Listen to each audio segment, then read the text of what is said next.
Kasalukuyan ay nasa labas pa ng ating area of responsibility.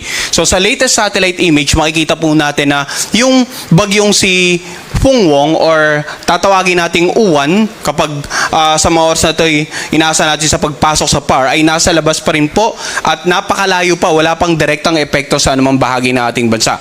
Now, simula ngayong gabi hanggang bukas, asahan pa rin natin generally mainit at malinsangan ang magiging lagay ng panahon sa nakararaming bahagi ng ating bansa. Maliban na lamang sa ilang isolated rain showers or thunderstorms, lalong-lalo sa mga lalawigan sa silangang bahagi ng Luzon at ng Visayas. Samantala, ang bagyong si Uwan, international name na Pungwong, ay tinatayang nasa layong 1,175 kilometers ang layo silangan ng Eastern Visayas. So taglay ni Uwan ang lakas ng hangin na umabot hanggang 110 kilometers per hour malapit sa gitna nito at ang pagbugso ng hangin ay abot hanggang sa 135 kilometers per hour. Sa kasalukuyan, kumikilos po ito sa direksyong pakanluran sa bilis na 25 kilometers per hour.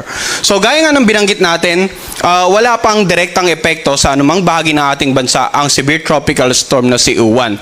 Subalit, dahil nga yung inasa nating paglapit ay minarapat nating mag-issue ng tropical cyclone bulletin sapagkat sa ating forecast track, makikita po natin na inaasahang posibleng pumasok ng area of responsibility si Uwan sa pagitan ng mamayang hating gabi hanggang bukas ng madaling araw, no?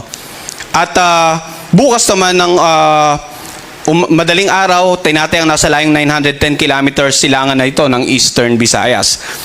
Bukas naman ng hapon, Sabado, inaasahan na itong nasa may bandang 650 kilometers east ng Katarman, Northern Samar. So ito po. At posibleng bukas ay maging ganap na typhoon category na po itong si Uwan. At makikita na naman natin sa susunod na 36 hours, iyon po ay linggo ng madaling araw, posibleng umabot na ito sa super typhoon category sa layong 305 kilometers silangan ng Birac, Catanduanes.